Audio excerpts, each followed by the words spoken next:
ಕನ್ಯಾ ರಾಶಿಯವರೇ, 2025 ನಿಮ್ಮನ್ನು ಸಾಕಷ್ಟು ದಣಿದಿದೆಯೇ? ನಮಗೆ ಗೊತ್ತು. ಕಳೆದ ವರ್ಷ ಬಹಳಷ್ಟು ಕಣ್ಣೀರು, ಏಕಾಂತ ಮತ್ತು ಆರ್ಥಿಕ ಹೋರಾಟಗಳಿಂದ ತುಂಬಿರಬಹುದು. ಆದರೆ ಈಗ ಸಮಯ ಬಂದಿದೆ ಬೆನ್ನು ಬಿಗಿದು ನಿಲ್ಲುವುದಕ್ಕೆ. ಏಕೆಂದರೆ 2026 ಯಾವುದೋ ಸಾಮಾನ್ಯ ವರ್ಷವಲ್ಲ. ಇದು ಕನ್ಯಾ ರಾಶಿಯ ಇತಿಹಾಸದಲ್ಲೇ ಅತಿ ದೊಡ್ಡ ಗೇಮ್ ಚೇಂಜರ್ ಆಗಿ ಪರಿಣಮಿಸಲಿದೆ. ಜ್ಯೋತಿಷ್ಯ ಶಾಸ್ತ್ರದಲ್ಲಿ ಒಂದು ಅಪರೂಪದ ಘಟನೆ ನಡೆಯುತ್ತಿದೆ. ದೇವಗುರು ಬೃಹಸ್ಪತಿ ಅತಿಚಾರಿಯಾಗುತ್ತಿದ್ದಾರೆ. ಇಂತಹ ಯೋಗ ಮಹಾಭಾರತ ಕಾಲದ ಆ ಐತಿಹಾಸಿಕ 18 ದಿನಗಳಲ್ಲಿಯೂ ಮಾತ್ರ ಉಂಟಾಗಿತ್ತು. ಯಾವಾಗ ಇತಿಹಾಸವೇ ಬರೆಯಲ್ಪಟ್ಟಿತ್ತು. ಅಂದರೆ ಸಂದೇಶ ತುಂಬಾ ಸ್ಪಷ್ಟ. ಕಳೆದ 5 ವರ್ಷಗಳಲ್ಲಿ ಸಿಗದಿದ್ದ ಯಶಸ್ಸು ಮುಂದಿನ 5 ತಿಂಗಳುಗಳಲ್ಲೇ ನಿಮ್ಮ ಕೈಗೆ ಬರಬಹುದು. ಈ ವರ್ಷ ಸಂಘರ್ಷದಲ್ಲ, ಬದಲಿಗೆ ವಿಜಯದ ಪ್ರತೀಕವಾಗಲಿದೆ. ಆದ್ದರಿಂದ ನೀವು ಕನ್ಯಾ ರಾಶಿಯವರಾದರೆ ಮುಂದಿನ ಕೆಲವೇ ನಿಮಿಷಗಳಿಗೆ ಜಗತ್ತನ್ನು ಮರೆತು ಬಿಡಿ.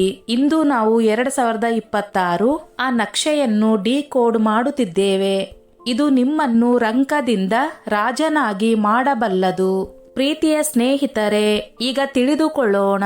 ಸ್ನೇಹಿತರೆ, ಅದಕ್ಕೂ ಮೊದಲು ನನ್ನದೊಂದು ಕಳಕಳಿಯ ವಿನಂತಿ.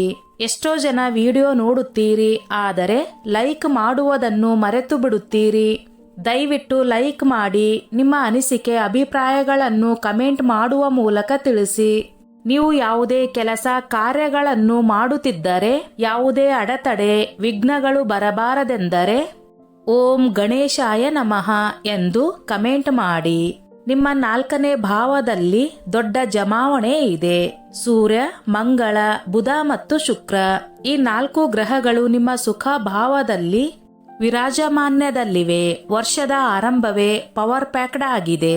ನಿಮ್ಮ ಪೂರ್ತಿ ಗಮನ ಮನೆ, ಕುಟುಂಬ ಮತ್ತು ಆಸ್ತಿ ಒಡವೆಗಳ ಮೇಲೆ ಕೇಂದ್ರೀಕೃತವಾಗಿರುತ್ತದೆ. 7ನೇ ಭಾವದಲ್ಲಿ ಕರ್ಮ ಫಲದಾತ ಶನಿ ಮೀನ ರಾಶಿಯಲ್ಲಿದ್ದು ಪೂರ್ತಿ ವರ್ಷ ಅಲ್ಲೇ ಇರುತ್ತಾರೆ. ಇದು ನಿಮ್ಮ ಸಂಬಂಧಗಳು ಮತ್ತು ಪಾಲುದಾರಿಕೆಗಳನ್ನು ಕಸೋಟಿಗೆ ಒಡ್ಡುತ್ತದೆ, ಆದರೆ ಅಂತಿಮವಾಗಿ ಅವುಗಳನ್ನು ಇನ್ನಷ್ಟು ಗಟ್ಟಿಗೊಳಿಸುತ್ತದೆ. 10ನೇ ಭಾವದಲ್ಲಿ ದೇವಗುರು ಬೃಹಸ್ಪತಿ ವಿರಾಜಮಾನರಾಗಿದ್ದಾರೆ.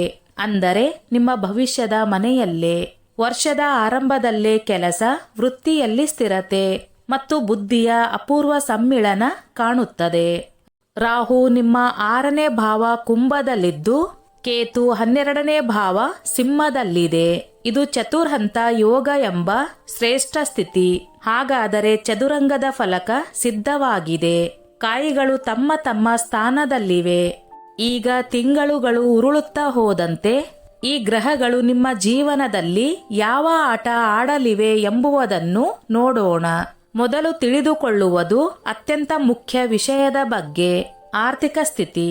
ಡೇಟಾ ಪ್ರಕಾರ 2026 ಕನ್ಯಾ ರಾಶಿಯವರಿಗೆ ವರ್ಷ ಆಫ್ ವೆಲ್ತ್ ಅಕ್ಯುಮಿಲೇಷನ್ ಎಂದು ಕರೆಯಬಹುದು. ಆದರೆ ಈ ಧನ ಹೇಗೆ ಬರುತ್ತದೆ? ಅದಕ್ಕೆ ಟೈಮಿಂಗ್ ಅರ್ಥ ಮಾಡಿಕೊಳ್ಳಬೇಕು. ವರ್ಷ ಆರಂಭವಾಗುತ್ತಿದ್ದಂತೆಯೇ ಜನವರಿ 16, 2026 ಮಂಗಳ ಮಕರ ರಾಶಿಗೆ ಪ್ರವೇಶಿಸುತ್ತಾನೆ. ಕನ್ಯಾ ರಾಶಿಗೆ ಮಕರ ಪಂಚಮ ಭಾವ. ಮಕರದಲ್ಲಿ ಮಂಗಳ ಉಚ್ಚನಾಗುತ್ತಾನೆ.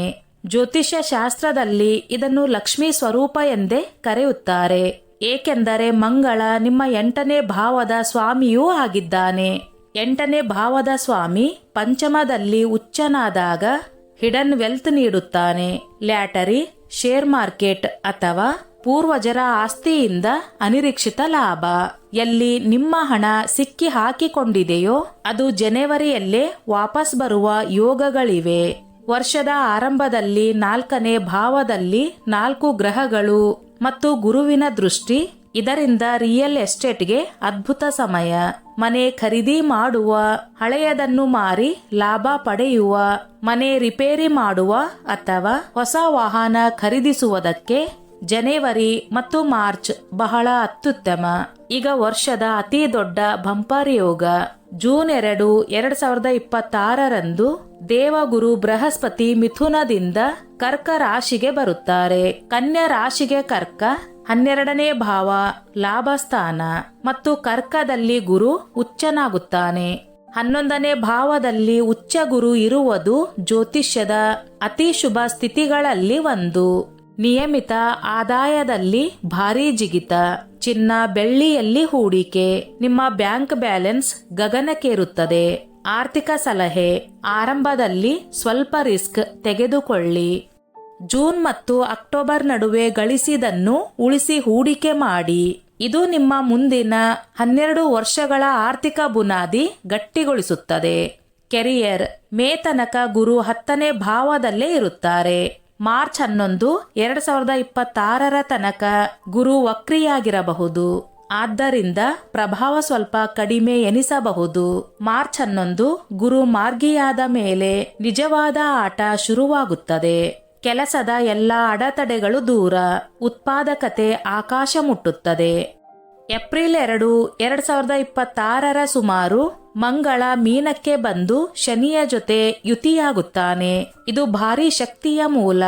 ಬಿಸ್ನೆಸ್ ಮಾಡುವವರಿಗೆ ದೊಡ್ಡ ಲಾಭ ಅಥವಾ ಸ್ಟ್ರಕ್ಚರಲ್ ಬದಲಾವಣೆ ಮಾಡುತ್ತಾರೆ. ನೌಕರಿಯಲ್ಲಿದ್ದರೆ ಏಪ್ರಿಲ್ 14 ನಂತರ ಪ್ರಮೋಷನ್ ಅಥವಾ ಜಾಬ್ ಚೇಂಜ್ಗೆ ಬಲವಾದ ಯೋಗ. ಜೂನ್ 2ರಲ್ಲಿ ಗುರು 11ನೇ ಭಾವಕ್ಕೆ ಉಚ್ಚರಾಗಿ ಬಂದ ಮೇಲೆ ಗುರು ಮತ್ತು ಶನಿ ನವಮ ಮತ್ತು ಪಂಚಮ ಸಂಬಂಧ, ಸ್ಥಿರತೆ ಮತ್ತು ಖ್ಯಾತಿ, ಸಮಾಜದಲ್ಲಿ ಘನತೆ ಹೆಚ್ಚಾಗುತ್ತದೆ.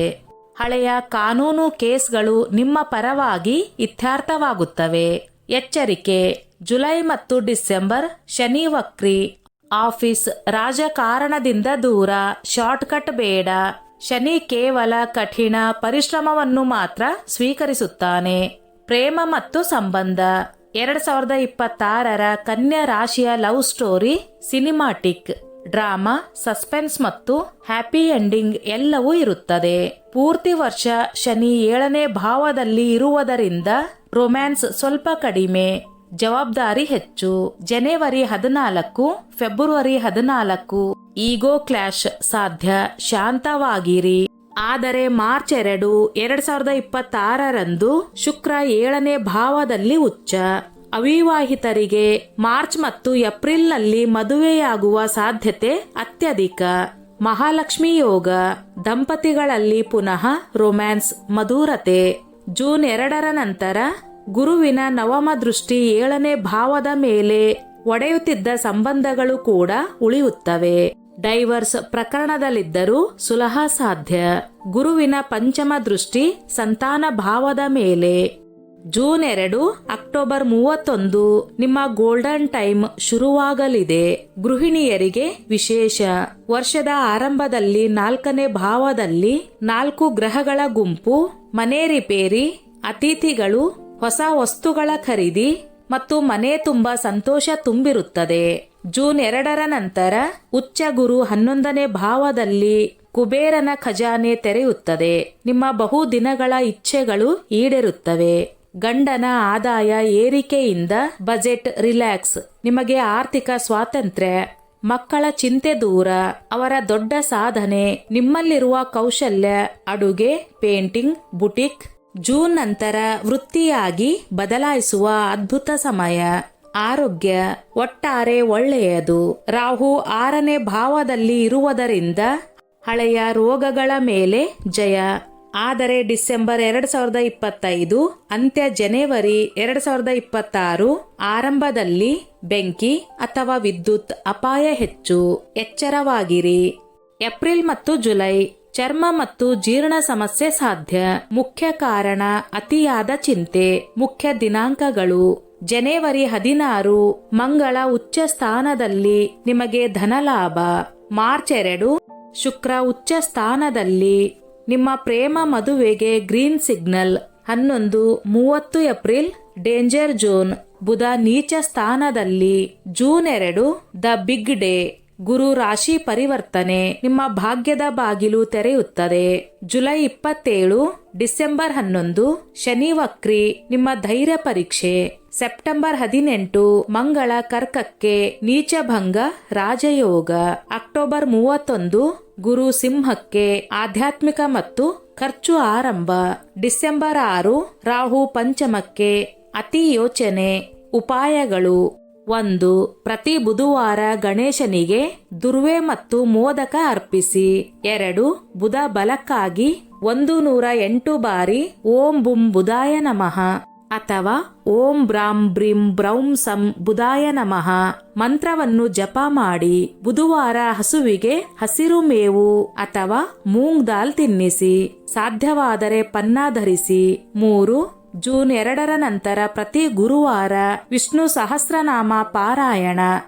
ಆಫೀಸ್ ಅಥವಾ ವ್ಯಾಪಾರ ಸ್ಥಳದ ಉತ್ತರ ದಿಕ್ಕಿನಲ್ಲಿ ಕಾಂಸೆ ಪಾತ್ರೆಯಲ್ಲಿ ನೀರು ಮತ್ತು ತಾಮ್ರ ನಾಣ್ಯ ಇಡಿ. ಪ್ರೀತಿಯ ಕನ್ಯಾ ರಾಶಿಯವರೇ, 2026 ನಿಮ್ಮನ್ನು ಸಾಮಾನ್ಯದಿಂದ ಅತ್ಯುತ್ತಮಕ್ಕೆ ಕರೆದೊಯ್ಯುವ ವರ್ಷ. ಜನವರಿಯಲ್ಲಿ ತಯಾರಿ, ಮಾರ್ಚ್ನಲ್ಲಿ ಸಂಬಂಧ ಸುಧಾರಣೆ, ಜೂನ್ನಿಂದ ಯಶಸ್ಸಿನ ಫಸಲು ಕಟಾವು. 2025 ಕತ್ತಲೆ ಮುಗಿಯಿತು. 2026 ಸೂರ್ಯ ಉದಯಿಸುತ್ತಿದೆ. ಈ ವರ್ಷ ನಿಮ್ಮ ಜೀವನದ ಅತ್ಯಂತ ಸ್ಮರಣೀಯ ವರ್ಷವಾಗಲಿದೆ ಎಂಬುವುದು ನಮ್ಮ ಪೂರ್ಣ ವಿಶ್ವಾಸ. ಸ್ನೇಹಿತರೆ, ಈ ನನ್ನ ಮಾಹಿತಿ ನಿಮಗೆ ಇಷ್ಟವಾಗಿದ್ದಲ್ಲಿ ದಯವಿಟ್ಟು ಶೇರ್ ಮಾಡಿ, ಲೈಕ್ ಮಾಡಿ ಮತ್ತು ಸಬ್ಸ್ಕ್ರೈಬ್ ಮಾಡಿ.